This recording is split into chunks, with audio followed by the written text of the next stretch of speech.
కార్తీక పౌర్ణమి సందర్భంలో, కోటి దీపోత్సవ సందర్భంలో ఏ దంపతులు ఏ తల్లిదండ్రులు చేసుకున్నటువంటి పుణ్య భాగ్యమో, సహకారాలు అందించినటువంటి సద్భక్తుల యొక్క ఏకాగ్రతతో కలిగినటువంటి భక్తినో భక్తి టీవీ వారు మనకు ప్రతి సంవత్సరము శివలోకాన్ని చూపిస్తున్నారు. చౌదరి దంపతులు ఈ హైదరాబాద్ ఏమిటి, ఈ కలియుగంలో ఇటువంటి భూకైలాసాన్ని మనం చూస్తున్నామంటే ఎన్నో కోటి జన్మల భాగ్యమే మనకు నన్ను అనుగ్రహిస్తున్నది అని చెప్పవచ్చు. ఆగమ శాస్త్రాల్లో కానీ, ఇక నేను పురాణ ఉపనిషత్తులను చెప్పాల్సిన పని లేదు. అటువంటి సందర్భాల్లో మనం ఒక్క దీపం మనం వెలిగిస్తే ఎంతో భాగ్యము, ఎంతో పుణ్యం అనేది కార్తీక మాసంలో మీ అందరికీ తెలుసు. ఎన్నో ప్రవచనాలు విన్నారు మీరు, అవన్నీ జ్ఞాపకం పెట్టుకోవాలి మీరు. ఈరోజు అద్భుతమైనటువంటి గరికపాటి వారు సౌందర్య లహరిలో తీసుకున్నటువంటి ఉదాహరణ చాలా అద్భుతంగా ఉంది. అటువంటి సందర్భాలు మనకి ఎంతో కలిసి వస్తుంటాయి. మనం దాన్ని అంతా వింటున్నాం, శివలోకాన్ని మనం దర్శనం చేస్తున్నాం. ఈ కోటి దీపోత్సవాలకు ఒక పుష్పం అందించాలని 3 రోజుల కిందట అర్ధరాత్రిలో పాడినటువంటి పాట ఇది. ఈ పాట ఇక్కడికి అందించాలా అన్న ఒక దృష్టితో అప్పటికప్పటికే రికార్డు చేసి పంపించడం జరిగింది. చాలా సంతోషం. దాని యొక్క అర్థం తెలుసుకుంటే చాలు. శివుడి యొక్క కృప, బ్రహ్మ సంకల్పంతో స్వయంభూ అయినటువంటి శివుడు ఈ ప్రపంచాన్ని రక్షిస్తున్నారు. పంచభూతాలతో సంబంధించినటువంటి శివుడు ఓం నమ శివాయ అంటే చాలు. ఒక్కొక్క అక్షరానికి ఒక్కొక్క పంచభూతం, 5 భూతాలతో చేరినటువంటి అది ఈరోజు కార్తీక పౌర్ణమి రోజు పంచ ఉత్సవాలు ముగించుకొని ఇక్కడికి రావటం జరిగింది. అటువంటి ఉత్సవాన్ని మనం ఈరోజు మహాకాళేశ్వరుని కానీ, అరుణాచలేశ్వరుని కానీ, అనేక క్షేత్రాల నుంచి ఆ శివతత్వంతో చేరిన వారు, విష్ణుతత్వంతో చేరినటువంటి మూర్తులు మనకు దర్శనమిస్తున్నారు. అక్కడి పూజారులే వచ్చి, అక్కడి జనమే వచ్చి, అక్కడి అలంకారాలే మనం చూస్తున్నాం. మహాకాళేశ్వరుని దగ్గరికి వెళితే ఇంత దగ్గరగా చూడలేం మనం. సంకల్పం చేసుకొని కళ్ళు మూసుకొని అన్ని క్షేత్రాలు కూడా మనం ప్రతి సంవత్సరము ఇక్కడ మనకు దర్శనం ఇప్పిస్తున్నారు భక్తి టీవీ వారు. ఎంత ఆనందం, ఎంత సంతోషం, ఎంత అదృష్టం మనందరికీ కూడా అని మళ్ళీ నేను చెప్తూ, ఇక్కడ జరిగేటువంటి ప్రతి కార్యక్రమంలోనూ ప్రతి మహానుభావుడు వచ్చినటువంటి సందర్భంలో వాళ్ళు చెప్పినటువంటి వచనాలు ఏమేమి ఉన్నాయో ఏదో కొన్ని మాత్రమే అప్పుడప్పుడు మనకు చెవిలో పడుతూ ఉంటాయి.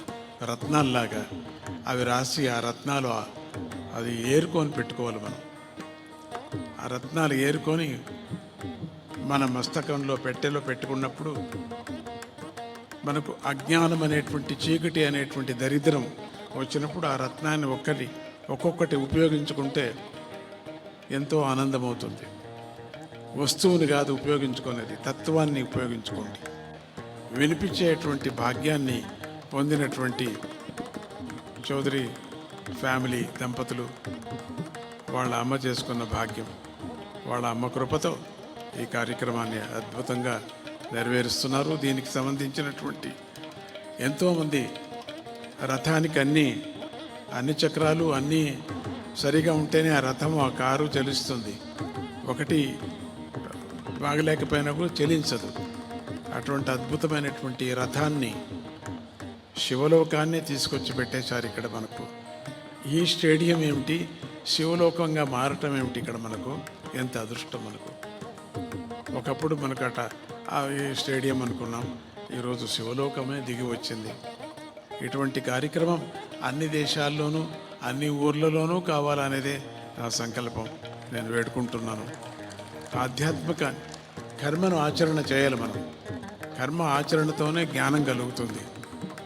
అంటే ఫిజికల్గా మనం శరీరాన్ని దండించటం కాదు, శరీరానికి బుద్ధి చెప్పి అప్పుడప్పుడు ఏకాదశి రావటం కారణం ఆరోగ్యానికి. అట్లనే శరీరంతో పాటు ఈ కర్మను మనం ఆచరించినప్పుడు మన పాపశేషాలన్నీ పోతూ ఉంటాయి, అట్లా తొలగిపోతాయి. అటువంటి దీపారాధన ఇప్పుడు మనం చేయబోతున్నాం. కోటి దీపోత్సవం మొత్తానికి ఈ 15 రోజులు జరిగేటువంటి అద్భుతమైనటువంటి ఈ కార్యక్రమంలో మనమంతా పాలు పంచుకుంటున్నాం. మళ్ళీ జ్ఞాపకం చేసుకుంటూ హరి ఓం నమ శివాయ చెప్పండి. హరి ఓం నమ శివాయ. ప్రతి ఒక్కరూ ప్రతి ఇంటిలో కూడా దీపాన్ని పెట్టండి. ఏదో కార్తీక మాసంలో మాత్రమే కాకుండా ప్రతినిత్యము దీపాన్ని పెట్టండి. చిన్నదిగా దీపం పెట్టి దానికి కావలసిన జాగ్రత్తలు తీసుకొని పెట్టండి. ఊరికే దీపాలు వెలిగించడం కాదు, జాగ్రత్తలు తీసుకుంటూ. ఇక్కడ ఎన్ని కోటి దీపాలు వెలుగుతున్నాయి చూడండి. ఇక్కడ ఎన్ని జాగ్రత్తలు తీసుకున్నారు. దీని జతకు అన్ని జాగ్రత్తలు మనం తీసుకుంటూ ఆ స్వామికి దీపం వెలిగించడం, దీపానికి దీపం కాదు చూపించటం, మన అజ్ఞానాన్ని దూరం చేసుకోవటానికి కోసం స్వామికి వెలిగించేటువంటి వెలిగే పరమాత్ముడు. భగవంతుడు రూపంతో లేడు, భగవంతుడు వెలుగుతో ఉన్నాడు, వెలుగుతున్నాడు. వెలుగు చూడలేం మనం. స్వామి నిర్వికారుడు, స్వామి దేవుడు అట్లా కనపడడు మనకు. అక్కడి నుంచి వచ్చినటువంటి వేరువేరే రూపాలతో కనపడినటువంటి అంశాలు, అటువంటి అంశరూపమైనటువంటి పరమాత్ముడు మహర్షుల రూపంతో, ఆలయాల రూపంతో ఈ ప్రపంచంలో ఆయన నెలకొన్నాడు మన కర్మజీవుల్ని ఉద్ధరించడానికి కోసం. అటువంటి కర్మజీవులను ఉద్ధరించడానికి మనం ఎప్పుడూ చర్చ చేయాల్సిన పని లేదు. భగవంతుడి విచారంగా ఎవరికి వారే ఆనందంగా ఏకాగ్రతతో పరమాత్ముడిని భజించండి. 10 మందికి మంచి చేయండి. అదే దేవుడు. ఆకలిగా ఉన్నవాడికి అన్నం పెట్టండి.